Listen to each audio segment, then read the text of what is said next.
Hello all, இன்றைக்கி நம்ம Harsha TNPSC கிளாஸில் ரொம்பவே முக்கியமான கொஷின்ஸ் யூனிட் 9ஓடது டிஸ்கஸ் பண்ண போகிறோம். சரி வாங்க நம்ம வீடியோக்குள்ளே போகலாம். ஃபர்ஸ்ட் ஒன், இந்தியாவோட ரேங்க் ஹெச்டிஐ இண்டெக்ஸில் எவ்வளோ அப்படின்னு கேட்டிருக்கோம். 2024 இண்டெக்ஸில் ஹெச்டிஐயோடது எவ்வளோ ரேங்க் இந்தியா அப்படிங்கிறது தான் கொஷின். ஸோ ஃபஸ்ட் இந்த ஹெச்டிஐ அப்படிங்கிறது என்னன்னு பார்த்தோம்னா human development index. So human development index அப்படிங்கிறது தான் நமக்கு ஹெச்டிஐ. இதை யார் ரிலீஸ் பண்ணுறா சொல்லுங்கள், யார் ரிலீஸ் பண்ணுறா? UNDP. So UNDP United Nations Development Programme. So United Nations டெவலப்மெண்ட்டுக்கு ஷார்ட்டாக எழுதியிருக்கேன், ஃபுல்லாக இங்கே எழுதியிருக்கேன். ஓகேவா, பார்த்துக்கோங்க, செக் பண்ணிக்கோங்க. டெவலப்மெண்ட் ப்ரோக்ராம் அப்படிங்கிறவங்க தான், யுனைடெட் நேஷன்ஸ் டெவலப்மெண்ட் ப்ரோக்ராம் அப்படிங்கிறவங்க தான் இந்த ஹியூமன் டெவலப்மெண்ட் இண்டெக்ஸ் அப்படிங்கிறத ரிலீஸ் பண்ணுறாங்க. சரி, ஓகே.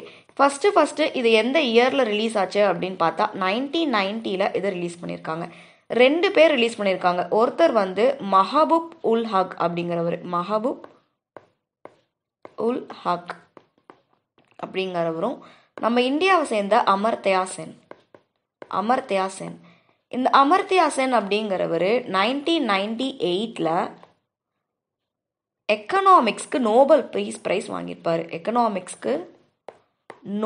பிரைஸ் வாங்கியிருப்பார். ஸோ ஒரு கொஷின்லையே நம்ம இவ்வளோ டிஸ்கஸ் பண்ணுறது மூலிமா எந்த கொஷினுமே நமக்கு விட்டு போகாது. ஸோ ஒன்ஸ் அகேன் சொல்லிடுறேன், பார்த்துக்கோங்க. இந்தியாவோட ரேங்க் வந்து 2024 ஹெச்டிஐ இண்டெக்ஸ் படி நமக்கு வந்து என்ன இருக்குது, இன்னும் ஆன்சர் சொல்லலை. அதுக்கு முன்னாடி ஹெச்டிஐ அப்படிங்கிறது என்னென்னு பார்த்துடலாம். ஹெச்டிஐ இண்டெக்ஸ் அப்படின்னா ஹெச்டிஐனா என்ன அப்படின்னு பார்த்தா ஹியூமன் டெவலப்மெண்ட் இண்டெக்ஸ் அப்படிங்கிறது யார் ரிலீஸ் பண்ணுவா அப்படின்னு பார்த்தோம்னா யூஎன்டிபி அப்படிங்கிறவங்க தான் ரிலீஸ் பண்ணுறாங்க. சரி, ஓகே. இந்த யூஎன்டிபியோட full form United Nations Development Programme. எந்த இயர்லேருந்து ஹெச்டிஐ ரிலீஸ் பண்ணுறாங்க அப்படின்னு பார்த்தா 1990 ரிலீஸ் பண்ணிட்டு இருக்காங்க. இது ரிலீஸ் பண்ணுற 2 பேர் யாருன்னா மஹபூப் உல் ஹக் அப்படிங்கிறவரும் அமர்த்யா சென் அப்படிங்கிறவரும். இந்த அமர்த்யா சென் வந்து இந்தியாவை சேர்ந்தவர். 1998 எக்கனாமிக்ஸ்க்கு நோபல் பிரைஸ் வாங்கியிருப்பார். இந்த கண்டென்ட்டை தமிழில் சொல்லிடுறேன். ஹியூமன் டெவலப்மெண்ட் இண்டெக்ஸுங்கிறது மனிதவள மேம்பாட்டு குறியீடு. ஆனால் நமக்கு கொஷினில் இங்கிலீஷில் ஹெச்டிஐன்னு கொடுத்த மாதிரி தமிழ்லையும் அதை ஹெச்டிஐன்னு தான் கொடுத்துருப்பாங்க. ஸோ ஹியூமன் டெவலப்மெண்ட் இண்டெக்ஸ் அப்படிங்கிறத தமிழ் மீடியம் ஸ்டூடெண்ட்ஸ் தெரிஞ்சுக்கோங்க. தமிழில் மனித வள மேம்பாட்டு குறியீடு அப்படின்னு சொல்லுவோம். யூஎன்டிபி ஐக்கிய நாடை சேர்ந்த வளர்ச்சி மாநாடு சபை தான் இதை வந்து ரிலீஸ் பண்ணியிருக்காங்க. 1990 மஹபூப் உல் ஹக், அமர்த்யா சென் 2 பேர் ரிலீஸ் பண்ணியிருக்காங்க. அமர்த்யா சென் அப்படிங்கிறவர் 1998 பொருளாதாரத்துக்கான நோபல் பிரைஸ் வாங்கியிருக்காரு. ஹெச்டிஐயில் இந்தியாவோட ரேங்க் வந்து 136. ரிமைனிங் இருக்கிறதும் வேறு இண்டெக்ஸோட ஆன்சர்ஸ். ஸோ 85 அப்படிங்கிறது என்னன்னு பார்த்தோம்னா ஹென்லி பாஸ்போர்ட் இண்டெக்ஸ். வேறு கலரில் எழுதிக்கலாம். ஓகே, இது வந்து ஹென்லி பாஸ்போர்ட் இண்டெக்ஸ். இவங்க 2024 ரிலீஸ் பண்ணதில் இந்தியாவோட ரேங்க் வந்து 85. 126 அப்படிங்கிறது என்னன்னு பார்த்தோம்னா global peace index. So global peace index 2023 தான் 126 அப்படிங்கிறது. இந்த 126 அப்படிங்கிறது இந்தியாவோட குளோபல் பீஸ் இண்டெக்ஸ் 2023 ரேங்க். இந்த 93 அப்படிங்கிறது என்னன்னு பார்த்தோம்னா கரப்ஷன் ப்ரிவென்ஷன்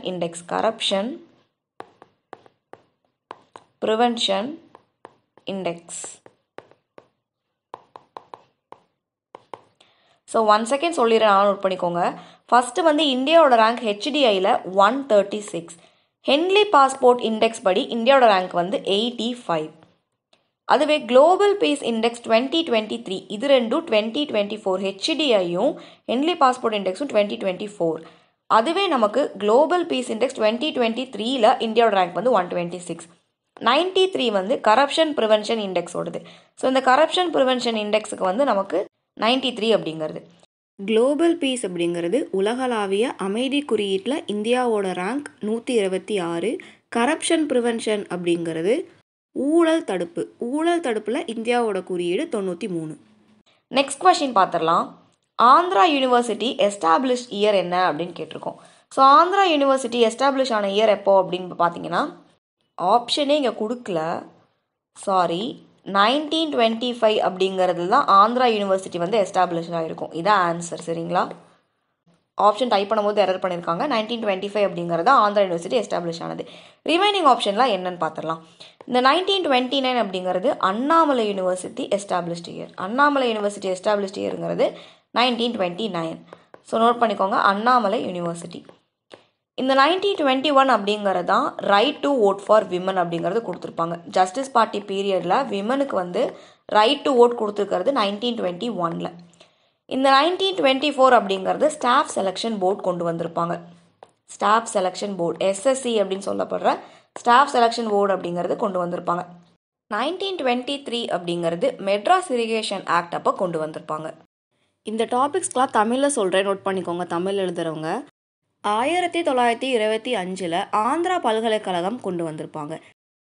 பெண்களுக்கான ஓட்டுரிமை நீதி கட்சி கொண்டு வந்திருப்பாங்க 1921. இது நீதி கட்சி பீரியடில் வந்திருக்கும்.